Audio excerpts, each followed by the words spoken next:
સમાચાર ભાવનગરથી ભાવનગર જિલ્લા જેલમાં તમાકુ ઘુસાડવાનો નવો કિમિયો સામે આવ્યો। જેલની બહારથી અજાણ્યા શખ્સે તમાકુ કેફી પીણુંનો રૂમાલનો દડો બનાવીને ફેંક્યો। અજાણ્યા શખ્સે જેલમાં રૂમાલના દડામાંથી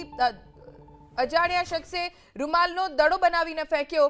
જેલમાં રૂમાલના દડામાંથી પાન મસાલાનો જથ્થો મળી આવ્યો। રૂમાલના દડામાં બોટલમાંથી લાલ કલરનું પ્રવાહી મળ્યું। ઘટનાને લઈને જિલ્લા જેલની સુરક્ષા સામે સવાલ ઊભા થયા છે।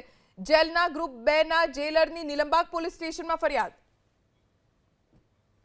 પાન મસાલાનો જથ્થો મળી આવ્યો રૂમાલના દડામાં।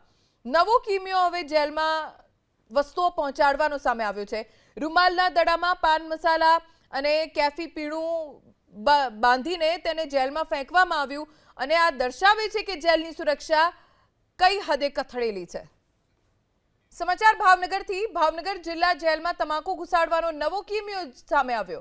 જેલની બહારથી અજાણ્યા શખ્સે તમાકુ કેફી પીણુંનો રૂમાલનો દડો બનાવીને ફેંક્યો। અજાણ્યા શખ્સે જેલમાં રૂમાલનો દડો બનાવીને ફેંક્યો।